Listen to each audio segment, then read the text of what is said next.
You ever notice how being broke isn't just a financial situation? It's a lifestyle. I mean, when you're broke long enough, your wallet develops a personality. Mine's got a sense of humor, a mean one too. Every time I open it, it doesn't sigh or cry, it laughs. It's like, oh, you thought there'd be something in here today. Cute. You ever have that moment when you go to pay for something, reach into your pocket, and you pull out nothing but lint and an old movie ticket stub from 2009? That's not money, that's a memory, and the worst part is the wallet acts like it's the victim. It's been through so many empty cycles it's got trust issues. It flinches every time I try to put $1 in, like, don't tease me, man. You're just gonna take it back for coffee later. That's the thing. When you're broke, every purchase feels like a major life decision. You're standing in the grocery store debating between name, brand cereal, and the one in the bag that looks like it came from a lab experiment. You hold them both like, well, this one says Frosted Flakes, and this one says Frosty Corn Squares. How much of a difference can two letters make? You ever notice how broke people get really creative with food? Because when you can't afford fancy ingredients, you start improvising. You turn into a five-star chef with a $5 budget. I once made spaghetti with ketchup packets. I called it pasta alla poverty. When you're broke, you don't follow recipes. You negotiate with them. 2 eggs. Well, I got one, and it's cracked. That's close enough. You start seasoning everything with hope. And don't get me started on payday. Payday is like Christmas morning for adults, except the gifts are bills. You wake up all excited, check your balance, and for a glorious 10 seconds you feel rich. Then you start paying rent, gas, groceries, and boom, it's gone. You don't even remember spending it. It's like the money just wanted to stop by, say hi, and leave forever. You're standing there, staring at your bank app like, where did it all go? And your bank account's like, we told you about the fees. You didn't listen. Remember when you were a kid and you thought adults had it all figured out? You'd see your parents pull out a checkbook and think, wow, they can just write down money. Yeah, turns out that was debt. Nobody told us that part. Adulting is just learning new ways to owe people. You work 40 hours a week just to stay exactly where you were last month. You pay your bills on time and somehow still get that email saying your account balance is low. Low, it's not low. It's a crime scene. Being broke changes how you view things too. Suddenly, lights become luxury. You walk through your house like, who turned on this lamp? We're not made of money. You start unplugging the toaster like it's the main suspect in your electric bill. You ration shampoo. You measure laundry detergent like it's fine wine. You're not washing clothes. You're conducting an experiment, and broke people have their own unique kind of optimism. You ever notice that? We're the only people who look at a couch and think, yeah, there might be money in there. That's the broke person's stock market, digging through cushions for coins. You find a quarter and suddenly you're doing mental math. Okay, 75 more of these and I can get a sandwich. And when you find a crumpled dollar in your jacket pocket, that's not luck. That's divine intervention. You start thinking maybe the universe is on your side. Then there's the joy of hand-me-downs. Remember those, the clothes your cousin outgrew? You'd get a shirt 3 sizes too big with a slogan that didn't even apply to you. I'm with the band. What band? I'm not even allowed outside after dark. But you wore it anyway because fashion when you're broke isn't about trends. It's about availability. And money has this funny way of disappearing when you need it most. You'll go weeks without wanting to buy anything, then suddenly your car battery dies, your shoe sole breaks, and your phone charger stops working. Like the universe just picked a day to remind you who's boss. You're out there trying to jump. Start your car with prayer and borrowed hope. But here's the kicker. You start to find pride in surviving broke because it's not easy. You learn hustle, patience, and a little bit of dark humor. You can laugh about it because what else can you do? There's something noble about making a $20 bill last longer than a politician's promise. You develop a radar for free stuff, samples, giveaways, office donuts. You're like a bloodhound for bargains. And no matter how broke you are, there's always that one friend who's worse off, and they make you feel like royalty. You complain about being broke, and they're like, at least you got a wallet. I keep my money in an envelope labeled someday. Then you both laugh, because what else can you do?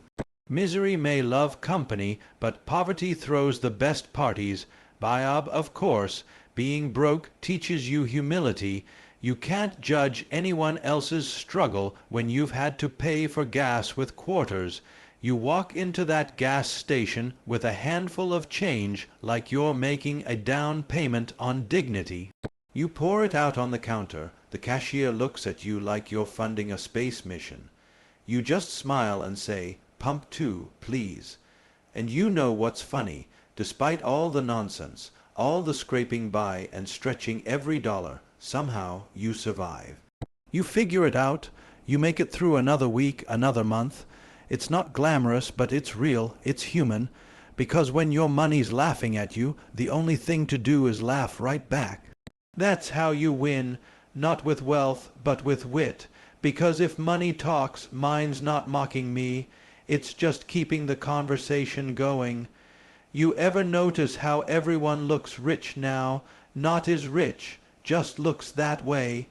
Somewhere along the line, fake it till you make it turned into fake it even after you don't. Back in the day, being broke looked broke. You could tell. The shoes told the truth. The car told the truth.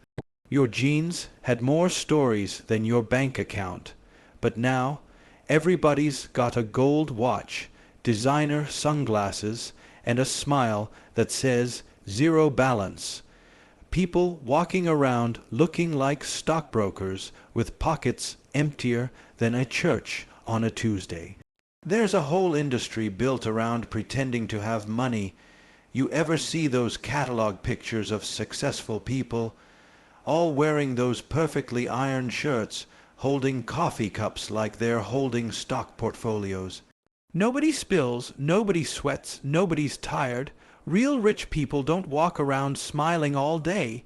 They're busy figuring out how to stay rich. But the fake ones, oh, they're glowing like Christmas trees in July. You ask them how they're doing, and they say, blessed, yeah, and broke. You ever see someone who just got a raise, like $50 extra a week, and suddenly they're acting like they own a yacht? They go from tap water to bottled, from diner coffee to espresso. They start using words like investment and networking. You ask them what they're investing in, and they say, myself. Oh, shut up. You bought a new shirt, not a franchise. That's the problem with pretending. You start believing your own show. Everyone's out here starring in their own version of the rich life, and the props are maxed out credit cards. It's all a costume party. You got people in $1,000 shoes and $1,000 debt. And they'll tell you they're building an image. Yeah, it's called illusion, pal. Houdini will be proud. Back in the day, when you didn't have money, you didn't have to pretend. You were just broke and honest about it. You'd say, nah, can't go out tonight, I'm broke. That was it. No shame, no story. But now people got a whole speech. I'm just focusing on my goals. Translation, I'm eating noodles until payday. And the bragging, oh, the bragging has evolved. Used to be if you got a promotion, you'd call your mom. Now you gotta announce it like a presidential campaign. I just want to thank everyone who believed in me as I start this new chapter as Assistant Junior Associate Regional Liaison Trainee.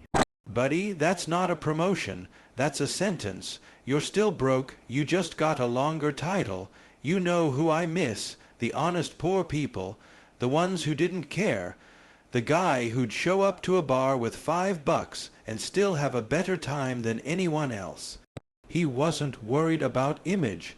He was worried about getting the most beer for $5. That's a man with priorities.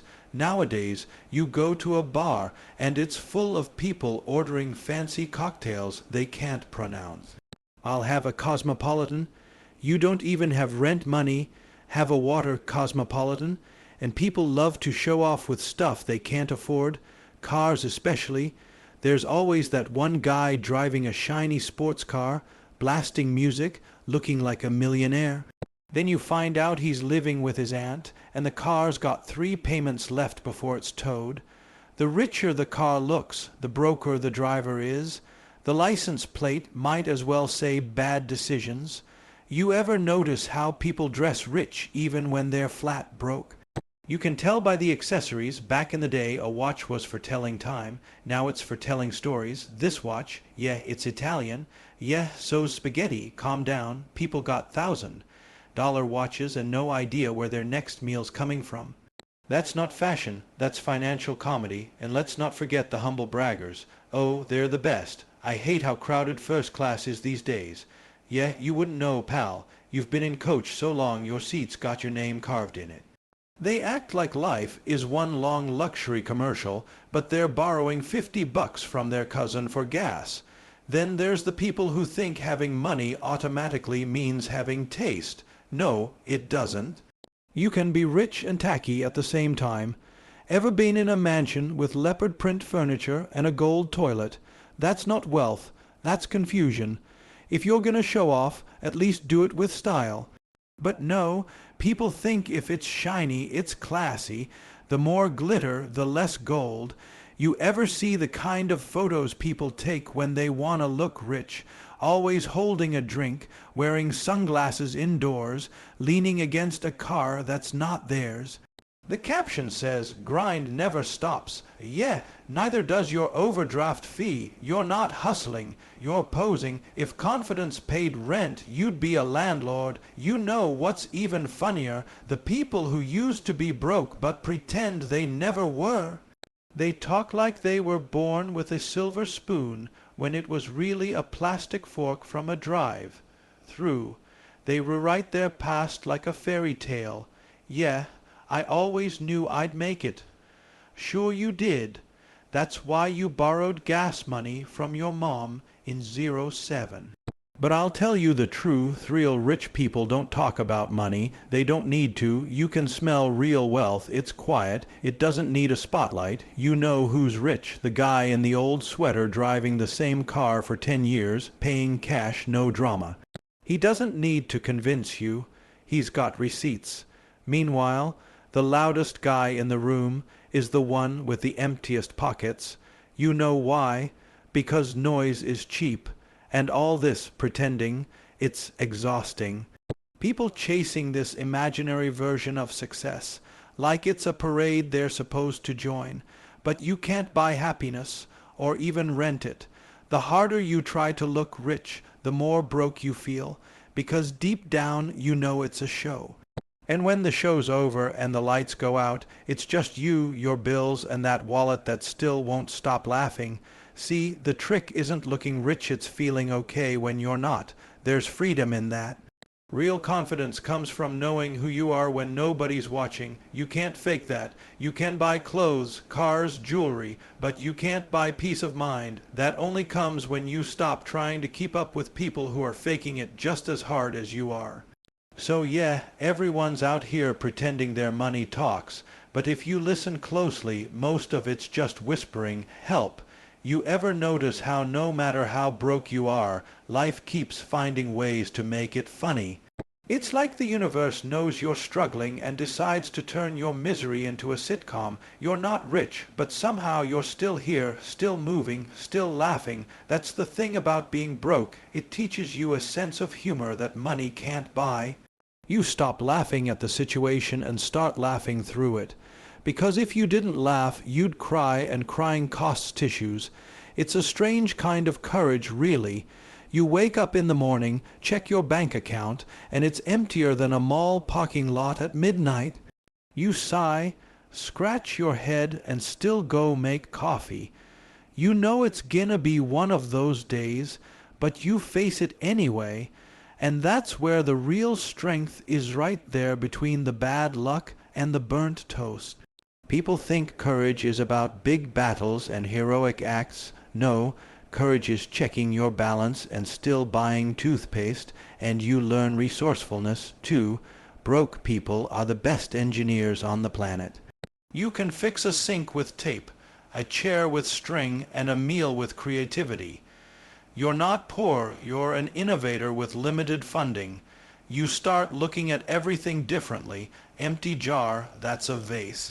Torn towel, that's a new washcloth. Expired milk, well, maybe not that creative, but the point stands.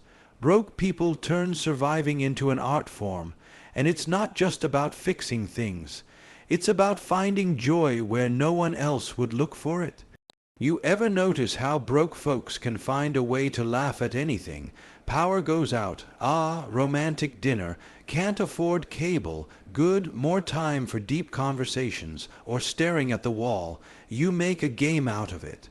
You find fun in the absurd. When you have less, you start appreciating the little things, like when your car starts on the first try. You cheer like you won the lottery. When you've been broke long enough, you also learn the art of gratitude. It sneaks up on you. You start realizing that having a roof, some food, and maybe a friend who'll spot you a sandwich now and then, that's gold. You start noticing moments more than things, like sitting outside with a cup of cheap coffee and feeling like you're part of something bigger. You don't need to be rich to feel alive. You just need to pay attention, and people with money, real or fake, sometimes miss that. They're chasing a version of happiness that's got a price tag. But when you're broke, you learn the happiness that doesn't. You laugh with your friends until your stomach hurts. You tell stories about the old days when your biggest luxury was getting 2 toppings on your pizza. You remember that joy doesn't come from what you own. It comes from the jokes, the moments, and the stubborn hope that tomorrow might be better. You ever notice how the best laughs come from the worst days? The kind where everything goes wrong. You're late, you spill something, your shoe breaks. And by the end, you just start laughing because you can't possibly take it anymore. That's life giving you a lesson with a punchline. You don't fight it, you join the joke. You say, all right, universe, I get it.